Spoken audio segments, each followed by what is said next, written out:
Hi everyone, welcome to the Touch to Click channel.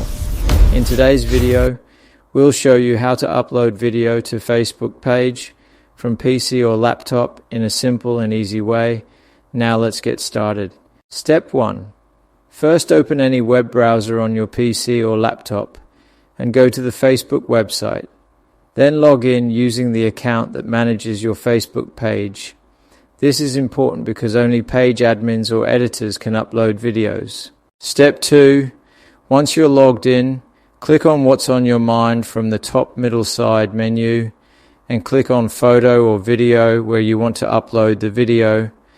Now look at the Create Post area at the top of your page, and this option allows you to upload media files directly from your computer to your Facebook page. Step 3. After clicking photo or video, browse your computer and select the video file you want to upload, then click open. This step is important because it starts uploading the video from your PC or laptop. Step 4. Once the video is uploaded, add a caption or description in the text box.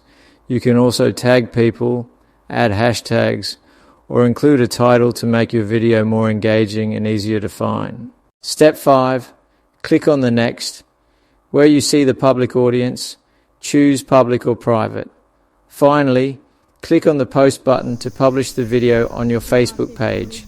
After posting, your video will be visible to your followers and page visitors. Thanks for watching this video. Don't forget to subscribe to the Touch to Click channel for more helpful tech tutorials.